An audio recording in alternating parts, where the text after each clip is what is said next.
Hello, right, this is more sort of a public information video really. This is just to let people know that this Banishers Ghosts of New Eden is on a sale on CD keys. That's where I tend to get most of my stuff. I have used other ones, but CD keys is the go-to really for me. I think it's got a new name now, like Loaded or something. But I paid the whopping £4.50 for this. And actually a little bit less because I had some points built up on there. But you can't go wrong with this. I'm guessing that's probably about $6 or $7, and it's probably, if you're into these kind of games, it'll be the best $6 or $7 you'll spend.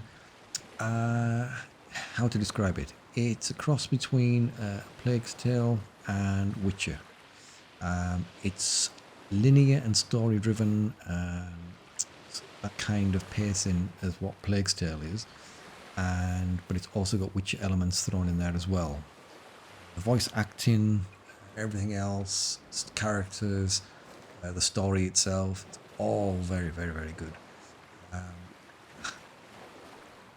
I did see this game getting played. Now, I'm trying to think back as to what the games were at the time, because I'm guessing if it's been reduced that much, it didn't sell that well.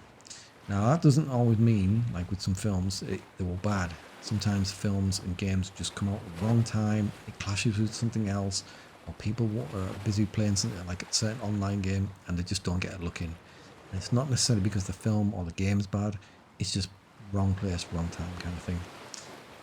And they also have the flip side to that, where sometimes you get films and games that come out just the right time and they're a massive hit.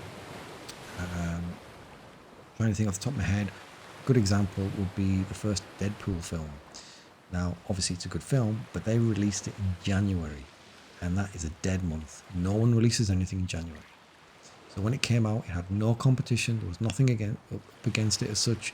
So when it came out, it was a perfect time for it, and obviously the rest is history.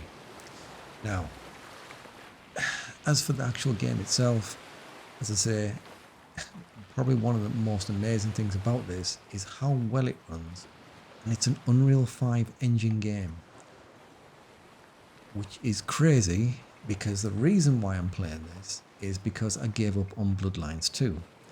Now, the two reasons why I've given up on Bloodlines 2 for the moment is, one, because of the engine, Unreal 5 in that game runs bad. Indoors, it runs fantastically. Outdoors, it's not good. It's a bit of a stutterfest, and it kind of detracts away from the game. The other reason is the combat.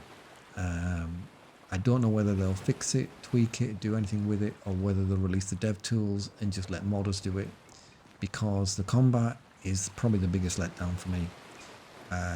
As you play through it and you increase and you gain things, you end up with 4 different powers, which will probably be the ones that you keep and use more often than anything else.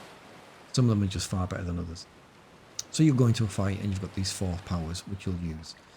But you tend to burn through them quite quickly, and if the fight's still going on, you have to rely on your main attack, which is one button. And it's a repeated move over and over again. The only difference is you hit fast, or you hold it down and you hit hard, and then you have a dodge. And what some of the fights end up being is you standing in front of someone and just spamming a button until one of you drops. You can do some hit and run and jump around and stuff, but to be honest, some of them end up taking so much energy away from yourself from so far away. It's a bit pointless, and the combat just feels really, really messed up and not enjoyable. I can live with everything else, even if they don't fix the stutters in the game.